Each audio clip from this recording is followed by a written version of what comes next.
कृष्णा। आज हम सुनेंगे मार्गशीर्ष शुक्ल पक्ष में आने वाली एकादशी की कथा। तो चलिए कथा सुनते हैं।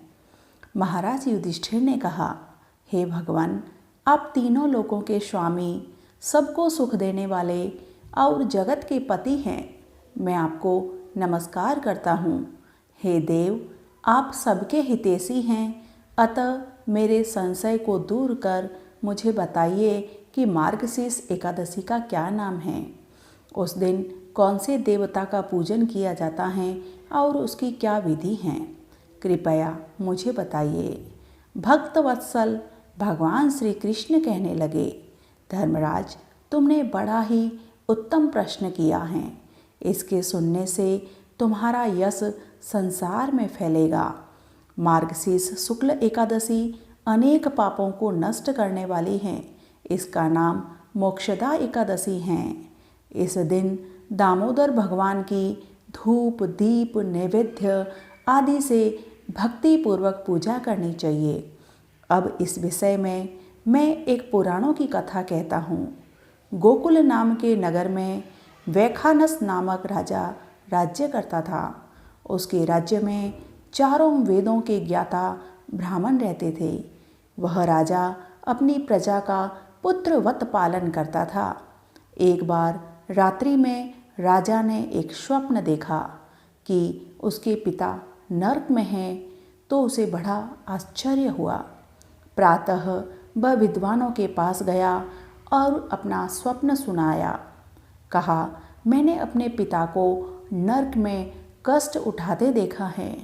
उन्होंने मुझसे कहा कि हे पुत्र, मैं नरक में पड़ा हूँ, यहाँ से तुम मुझे मुक्त कराओ। जब से मैंने ये वचन सुने हैं तब से मैं बहुत बेचैन हूँ।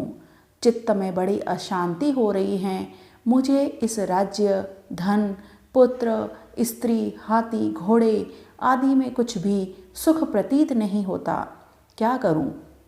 राजा ने कहा, हे ब्राह्मण देवताओं, इस दुख के कारण मेरा सारा शरीर जल रहा है। अब आप कृपा करके कोई तप, दान, व्रत आदि ऐसा उपाय बताइए जिससे मेरे पिता को मुक्ति मिल जाए।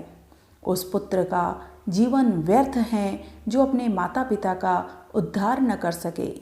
एक उत्तम पुत्र जो अपने माता पिता तथा पूर्वजों का उद्धार करता है, वह 1000 मूर्ख पुत्रों से अच्छा है। जैसे एक चंद्रमा सारे जगत में प्रकाश कर देता है, परंतु हजारों तारे नहीं कर सकते।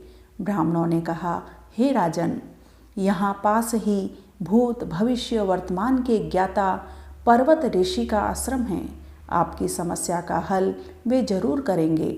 ऐसा सुनकर राजा मुनि के आश्रम पर गया। उस आश्रम में अनेक शांत चित्त योगी और मुनि तपस्या कर रहे थे।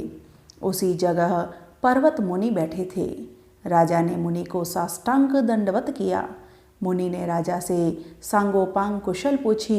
राजा ने कहा, महाराज, आपकी कृपा से मेरे राज्य में सब कुछ कुशल है, लेकिन अकस्मात मेरे चित्त में अत्यंत अशांति होने लगी है। ऐसा सुनकर पर्वत मुनि ने आंखें बंद की और भूत विचारने लगे। फिर बोले, हे राजन, मैंने योग के बल से तुम्हारे पिता के कुकर्मों को जान लिया है।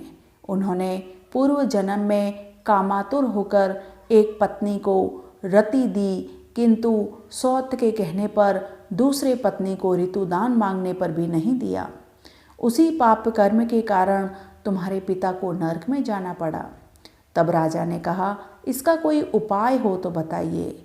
मुनि बोले, हे राजन, आप मार्गशीर्ष एकादशी का उपवास करें और उस उपवास के पुण्य को अपने पिता को संकल्प कर दें। इसके प्रभाव से आपके पिता की अवश्य नरक से मुक्ति होगी। मुनि के ये वचन सुनकर राजा महल में आया और मुनि के कहे अनुसार कुटुंब सहित मोक्षदा एकादशी का व्रत किया। इसके उपवास का पुण्य उसने अपने पिता को अर्पण कर दिया। इसके प्रभाव से उसके पिता को मुक्ति मिल गई और स्वर्ग में जाते हुए वे पुत्र से कहने लगे, हे पुत्र, तेरा कल्याण हो। यह कहकर स्वर्ग चले गए। मार्गशीर्ष मास की शुक्ल पक्ष की मोक्षदा एकादशी का जो व्रत करते हैं उनके समस्त पाप नष्ट हो जाते हैं। इस व्रत से बढ़कर मोक्ष देने वाला और कोई व्रत नहीं है। इस कथा को पढ़ने या सुनने से वाजपेयी यज्ञ का फल मिलता है।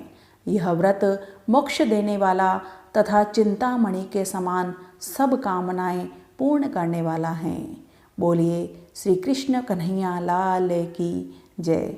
आशा करती हूँ आपको मेरे द्वारा सुनाई गई मोक्षदा एकादशी की कथा जरूर अच्छी लगी होगी। यदि आपको अच्छी लगी हो तो मेरे वीडियो को लाइक और चैनल को सब्सक्राइब करना बिल्कुल न भूलें। धन्यवाद।